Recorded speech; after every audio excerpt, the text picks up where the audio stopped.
এগুলো সব কালকে ধুয়ে টুয়ে রেখেছি। কিছু আন্দাজ করতে পারছো কিনা বলো।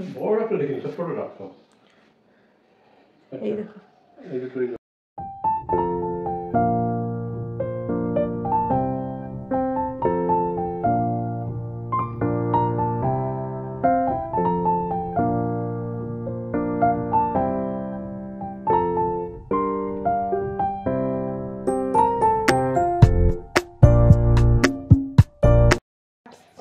একটা পার্সেল আসলো, দেখি কি এসছে। সকাল সকাল পার্সেল চলে এসেছে। গুড মর্নিং এভরিওয়ান, তোমরা সবাই কেমন আছো? আমার নতুন একটা ব্লগে তোমাদের জানাই ওয়েলকাম। আর সকাল সকাল একটা পার্সেল ওপেনিং ভিডিও দেখাচ্ছি, কারণ কি বলো তো, কিছু পার্সেল আসলে সেটা কতক্ষণে খুলবো সেটাই যেন মনটা আনচান আনচান করে। কার কার হয় আমার মতো? তো বাপির জন্য এটা একটা অর্ডার করেছিলাম, তো আসার সাথে সাথে তিনটে একটু ধুয়ে রাখছি, কারণ ইউজ করতে পারবো। আর এই কন্টেনারগুলো তো তোমরা আগে আমাকে দেখেছো সোনারপুরে ইউজ করতে, এগুলো কিন্তু ভীষণ ভালো। তবে এবার কালারটা একটু অন্য রকম নিয়েছি, যাতে এখানে এসেও একটা রকম কালার পাই, আবার সোনারপুরে গিয়ে একরকম কালার পাই। কিন্তু এগুলো তো আমি অনেকদিন আগের থেকে ইউজ করছি, বেশ ভালো, রেকমেন্ড করা যায়। আর এটা জানো তো অনেকটা অফারেও ছিল। আমি সোনারপুরেরটা যখন কিনেছিলাম তখন প্রায় 350 কি 400 টাকার কাছাকাছি কিনেছিলাম, এটা কিন্তু 280 টাকাতে পেয়ে গেছিলাম। তো চলো ব্লগটা শুরু করি, আশা করছি তোমাদের ব্লগটা দেখতে খুব ভালো লাগবে। আর এই পর্দাগুলো, এই পর্দা সব কাচা হয়েছে 2-3 দিন ধরে। এখানে পাপোশটা কাচা হয়েছে, সব পাপোশই কাচা হয়েছে, তো শুকায়নি। আর এই পর্দাগুলো কাচা হয়েছে, আজকে ওই পর্দা দেওয়া হয়েছে, ওই যে। আর এগুলো সব কালকে ধুয়ে টুয়ে রেখেছি। কিছু আন্দাজ করতে পারছো কিনা বলো, ঠিক আছে? আর হচ্ছে তোমাদের ছাদে নিয়ে যাই, তার আগে একবার দেখাই যে এই পাপোশ টাপোশগুলোও কাচা হয়েছে, প্রচুর ময়লা হয়েছিল। আমি আর বাপি দুজনে মিলেই করেছি। আসলে বলেছি আমি যতক্ষণ থাকবো ততক্ষণ করবে, কারণ মানে কী বলতো, চেয়ারে উঠে করতে গেলে আবার কখন পড়ে টরে যাবে আমার ভয় করে, তার জন্য আমি বলেছি এইসব কালকে ফ্রিজ থেকে বের করে সব পরিষ্কার করেছি। তারা লাইটটা জ্বালাই, অনেক কিছু বাতিল হবে সেখানে, আজকে সেগুলো পরিষ্কার করব। আর এই দেখো ফ্রিজটা পরিষ্কার করেছে, একদম ঝা চকচকে করে দিয়েছি। এটা হচ্ছে নিচের ফ্রিজ, মানে একটাতে একটু মাছ আছে আর সব খালি। এখন তো দেখতে কত ভালো লাগছে। কালকে পরিষ্কার করতে 3 ঘন্টার উপরে, ফ্রিজ তো 1.5 ঘন্টায় পরিষ্কার করেছি, তারপরে এগুলো সব মুছেছি, দেখাচ্ছি তারা এক এক করে। দেখো সব পরিষ্কার করেছি। নিজের এই জায়গাটা তোমাদের কখনো দেখানো হয়নি, এটা একটা ছোট রুম নিচে। আর দেওয়াল স্টিকারগুলো আমি সব রং করার পর এগুলো সব করেছিলাম, এগুলো কিন্তু স্টিকার, পেন্ট নয়। আর আর এখান থেকেও ঢোকা যায়, দেখবে দাঁড়া।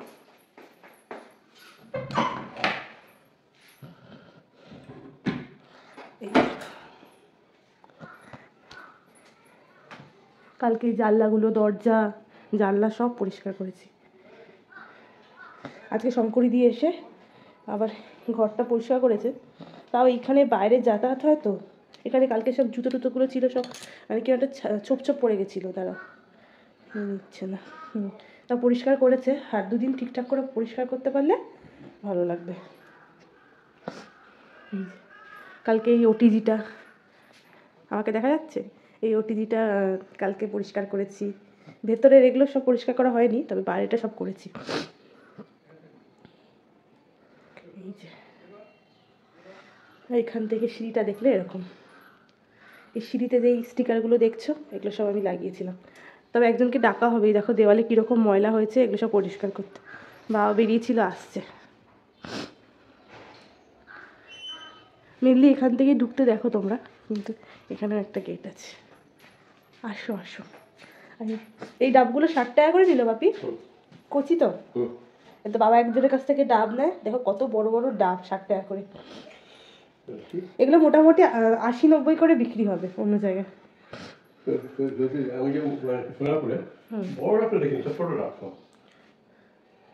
এই দেখো নিচ থেকে দেখলে এই ভালো লাগে, এগুলো সব কিন্তু স্টিকার। এই দেখো কিন্তু এগুলো সব দেয়ালগুলো পরিষ্কার করাতে হবে ব্রিটিশকে দিয়ে।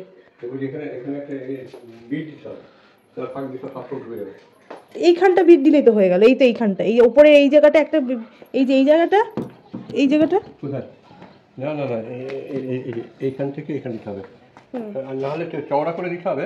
এবারে এইখান থেকে একটু চওড়া করে দিতে হবে, বুঝিস তো? কি চওড়া? যে বিটটা দেবো না এইখান থেকে এই অবধি, এটা ছোট করে না দিয়ে পুরোটা দেওয়া যায় না। এমন করে দিতে হবে দেখতে ভালো লাগবে, এরকম দেওয়ার মতো করে দিলে শুধু হবে না। আচ্ছা না, শুধু এটা দিয়ে দেবো, এটুকু এটুকু দিয়ে দেবো। হ্যাঁ, যেরকম দরজা যেরকম একটু উঁচু থাকে ওরকম দিলেই হবে, ব্যাস বেশি দেওয়ার তো দরকার নেই। তাহলে এখানে একটু ফাঁক আছে। তো অনেক দিন পর, প্রায় 2 বছর পর, আমি আমার সব থেকে ভালো লাগার যে জিনিসটা বেকিং, সেটা শুরু করলাম। আমি 2017 সাল থেকে বেকিং করছি। তারপরে 2 বছর মতো গ্যাপ হয়েছিল। 1.5 বছর তো বিয়ের জন্য, তার আগের প্রিপারেশনের জন্য আমি কিছুটা গ্যাপ রেখেছিলাম, যেহেতু আমাকে আর বাপিকে সবটা সামলাতে হয়েছিল বিয়ের। আর তখন কিছু পরিস্থিতি ছিল যে কারণে আমি একটু বন্ধও রেখেছিলাম। তো আবার শুরু করতে পেরে খুব ভালো লাগছে, কারণ এই একটা জিনিসের মধ্যে আমি যখন ডুবে থাকি তখন সত্যি কথা বলতে আমার মধ্যে মানে একটা আলাদা একটা আনন্দ থাকে। আমার মধ্যে কোনো ডিপ্রেশন থাকে না, মানে থাকে না যে মানে মুড সুইং হয় না, মানে মুড সুইং হলে আমি বেকিং করি এরকম। এক একজনের যেরকম এক একটা নেশা সেরকম। জানো তো, আমি যে কখনো জীবনে বেকিংয়ে আসবো বা কেক তৈরি করব সেটা কিন্তু আমি কখনোই ভাবিনি। ছোটোবেলার থেকে কম বেশি কিন্তু পড়াশোনায় ভালো ছিলাম। যারা আমার টিচার বন্ধুবান্ধব তারা তো জানেই, আর বাবা মাও জানতো। কিন্তু ওই যে বললাম মানে ন্যাক কোন দিকে যে কখন কার চলে যায় বলা যায় না। তো অনেক দিন পরে বেকিং করছি, সত্যি মনটা ভীষণ ভালো লাগছে। আর ভাবলাম যখন অনেক দিন পরে শুরুই করলাম তখন তোমাদের সাথে কিছু কিছু একটু শেয়ার করি। তো আমার আজকে 3টে অর্ডার ছিল, তো সেটাই আমি বানাবার জন্য সমস্ত কিছু প্রিপারেশান নিচ্ছিলাম। আর খাটে দেখতে পাচ্ছ, কারণ হচ্ছে আমার মানে অত বড় একটা টেবিল নেই যেখানে আমি সব একসাথে করতে পারবো। ডাইনিং টেবিলটা আছে, কিন্তু ওখানে আবার আমার মানে একটু প্রবলেম হবে করতে, তার জন্য আমি বিছানার উপরে একটা খবরের কাগজ পেতে করছি। আর আমি যেহেতু এদিক থেকে ভীষণ খুঁতখুঁতে, তার জন্য আগে সমস্ত কিছু আমি খুব ভালো করে পরিষ্কার করে নিয়েছি আগের দিন। তো ভিডিওতে তোমরা তো কিছুক্ষণের জন্য দেখছো, কিন্তু টাইম লেগেছে প্রচুর, তার জন্য শরীরটাও কিন্তু একটু নড়বড় করা শুরু করে দিয়েছে। আর আমি এখন যখন ভয়েস দিচ্ছি তখন তো ভীষণ ঠান্ডা পড়ে গেছে। তখন ঠান্ডাটা পড়েছিল যখন আমি এই কেকটা করেছিলাম। এটা ওই আগের শনিবারের করা, 8 তারিখ। তো এই কেকটা ছিল হচ্ছে আমার এক মিসের, মানে একদম ছোটোবেলার মিসে। তো বুঝতেই পারছো মিসের জন্য কেক করাটা আমার কাছে অনেকটা বেশি একটা আনন্দের বিষয়। মিস অনেক দিন ধরে আমাকে বলছিল যে তুই কবে আবার শুরু করবি, তোর কেক আমি খাবো। তো এগুলো না সত্যি একটা বড় পাওনা। তো দেখো আমি মোটামুটি সমস্ত কিছু প্রিপারেশান নিয়ে এবার বেকিং করব, মানে কেকগুলোকে বেক করব। তার জন্য 3টে মোল্ড নিয়ে নিয়েছি। আর মোটামুটি আমরা সবাই এখন জানি যে কম বেশি কী করে কেক করতে হয়। আর তবে প্রফেশনাল যারা তাদের তো একটু রেসিপিটা অন্যরকম হয়। এবার দেখো আমি রেসিপি কিন্তু পুরোটা শেয়ার করতে পারবো না, কারণ যেহেতু এটা আমার একটা ডেইলি ব্লগ চ্যানেল। আর মানে আমি যদি ভবিষ্যতে কখনো এরকম কোনো চ্যানেল খুলি যে কেকের ওপরে বিস্তারিত কিছু দেখাবো, তোমরা যদি চাও আমি ভবিষ্যতে এরকম কিছু খুলি, তাহলে তোমরা এরকম পাশে থেকো, আমি নিশ্চয়ই একটা চ্যানেল খোলার চেষ্টা করব। তো চলো, 1 পাউন্ডের 2টো মোল নিয়েছি, আর একটা নেব হচ্ছে 2 পাউন্ডের মোল। তো আজকে তো বললাম আগেই যে আমি 3টে কেক বানাবো।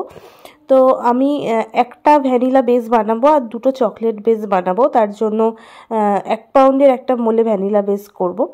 আর ওইদিকে আমি নিচে যে ওটিজিটা তোমাদের তখন দেখালাম সেটা প্রিহিট করতে দিয়ে এসেছি। তবে তোমাদের এখানে আমি একটা জিনিস শেয়ার করতে পারি, সেটা হচ্ছে অনেকেই বলে যে 180 ডিগ্রিতে যদি প্রিহিট করা হয় তাহলে কেক হয়, কিন্তু আমি তোমাদের সাথে একটা সিক্রেট শেয়ার করছি যে একটু কম টেম্পারেচারে দিয়ে বেশিক্ষণ ধরে বেক করলে কিন্তু কেকটা খুব বেশি সফট হয়। তোমরা এটা ট্রাই করতে পারো, আশা করছি তোমাদের কাজে লাগবে।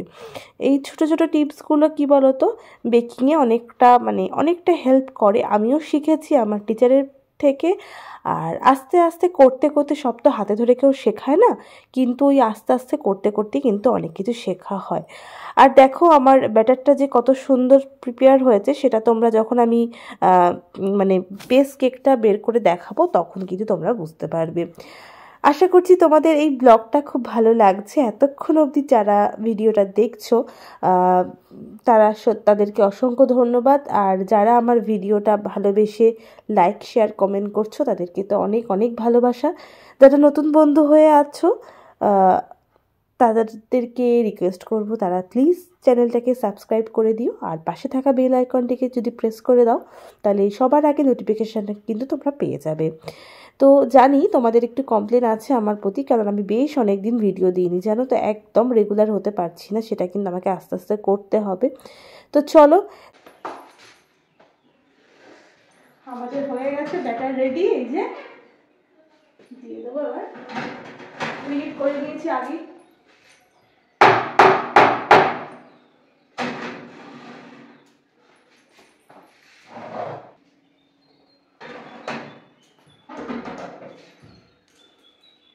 ঠিক আছে,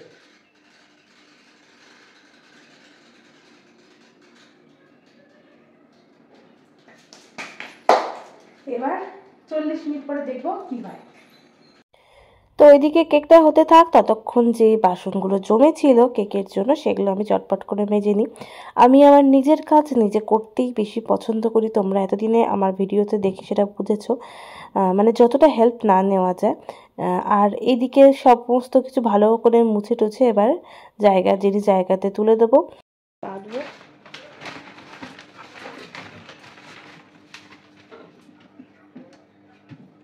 দাও ওইগুলো দাও, ময়দা চিনি যেটুকু আছে সেটুকুই দাও, কোকো পাউডারটা দাও।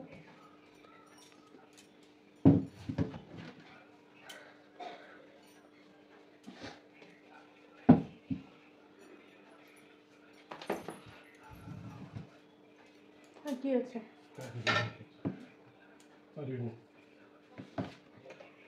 আর কিছু নেই না? থাক।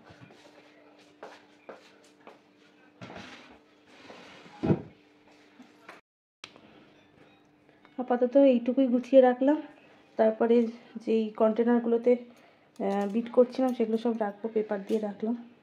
এগুলো কালকে সব মুছেছি, পুরোনো জিনিসগুলো সব বাতিল করে সব নতুন জিনিস কিনে আনা হলো আজকে। দেখো আমার কেক বেস রেডি হয়ে গেছে, 3টে দেখে নিয়েছি ছুরি ঢুকিয়ে, আর লাগবে না। আর এখন তো প্রচণ্ড গরম আছে, এটা ঠান্ডা হবে তারপরে ডিমল্ট করব। কেকগুলো ঠান্ডা হয়ে গেছে, আর এবার ক্লিন র্যাপ দিয়ে মুড়িয়ে রেখে দিলাম। রাত্রিবেলা যখন কেক করব তখন ক্লিন র্যাপগুলো খুলে নেব। এই যে ক্রিম বিট করে নিয়েছি, আর ঘড়িতে বাজে হচ্ছে 6:45। এখন থেকে কেক করা স্টার্ট করব। এই যে উল্টাচ্ছি কিন্তু পড়ছে না, তার মানে একদম রেডি ফর আইসিং। এটা একটু ফ্রিজে রাখলাম। তো চলো কেকটা এবার শুরু করি বানানো। আগেই তো বেস কেক করে রেখেছি। এই বেস কেক আগের থেকে করে রাখলে যেটা সুবিধা হয় সেটা হচ্ছে খাটনিটা কম হয়, এটা হচ্ছে 1 নম্বর পয়েন্ট। 2 নম্বর পয়েন্ট হচ্ছে কেক বেসটা যদি ক্লিন র্যাপ দিয়ে মুড়িয়ে রাখা হয় ফ্রিজে, তাহলে কেকটা বেশ তখন একটু শক্ত হয়ে যায়, ফলে আইসিং করতেও কিন্তু অনেক সুবিধা হয়। আর এই কেকটা আমি তৈরি করব বাটারস্কচ ফ্লেভারের কেক। তার জন্য আমি হুইপ ক্রিমটা ভালো করে বিট করে নিয়েছি, তার উপরে বাটারস্কচ ক্রাশ দিয়ে আমি কিন্তু বেশ অনেকটাই বাটারস্কচ ক্রাঞ্চ দিয়েছি, যেগুলো মুখে পড়লে কিন্তু বেশ ভালো লাগে। আমার তো বেশ ওই জন্য বাটারস্কচ আইসক্রিম বা বাটারস্কচ কেক এর জন্য ভালো লাগে কি ওই ক্রাঞ্চগুলো পড়ে, আর আমার কাস্টমাররাও কিন্তু এটা খুব পছন্দ করে।